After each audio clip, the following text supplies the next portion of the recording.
Hello friends, I welcome you all in the series of BSc IPF. We are talking about the most important topic, which is riskometer. Because we understood various aspects related to the mutual fund, but once we are shortlisting a product, then it is always important to know that is it suitable to my risk profiling. How one can get their risk profiling? We can always consult our financial advisor. But what are the assets? What are the liabilities? What contingency fund do we have? What is the liquidity available with us? Considering all these equations, we can check out what is our risk appetite, that how much risk one can take.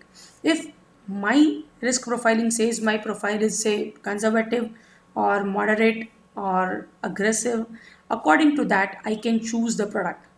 So if my risk profiling says my profile is aggressive, that means I can choose the product which is having the risk level, or riskometer says that it is having high or very high category. Just consider, just on the same line, we will see what are the calculations behind this riskometer. Initially, the riskometer was there in only three colors, but from 2015, it has been mentioned like this, that it was there in five different colors: low, moderate level, moderately low, moderate, moderately high, and then high. These were the five levels. And recently, SEBI have come up with new rule which says there has to be new category in the riskometer, and which should be very high risk level.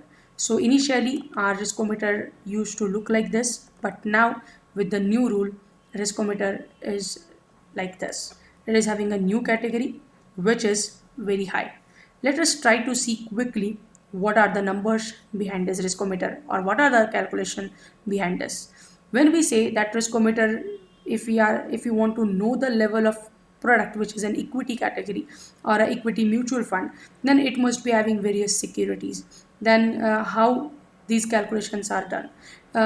We will look, the first parameter will be market cap.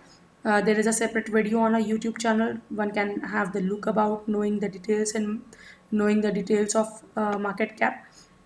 There are three M cap levels. One is large cap, mid cap, small cap. So if the security in your mutual fund, there will be 10, 20 different shares, and if share A is a large cap, then five numbers will be given to it. If it is mid cap, then seven. If it is small cap, then nine number will be assigned. The second parameter which they will see is volatility. Say for example, if a stock is there, a share is there, it's today's closing is 5, then tomorrow is 10, day after tomorrow it's 2, then 7, then 75, then again 1. It is too volatile. So if the volatility is more than 1%, then 6 will be allotted, and if it is less than 1%, then 5 will be allotted. Then the third and the different parameter some of you might have heard is impact cost, which is liquidity measure. Say if there is a liquidity, then the difference between a bid price and ask price will be less. Best buy price, best sell price. If I want to buy shares, then I'll have to look at the best sell price, that at what price seller wants to sell the share. If I want to sell, then I have to see that at what best price buyer wants to buy the share. So if the difference between these two is very less, that means liquidity is there. But if the difference is very high, that means liquidity is not there. So if it is lesser than 1, then 5 will be allotted. If it is between 1 to 2, 7 will be allotted, and it is more than 2, 9 will be allotted. So this is how three parameters they use. One is market cap, then volatility, and then the impact cost. With the calculations of these three parameters, they come up with a final number, and if that final number is below 1, then your risk profiling is, or risk level is low.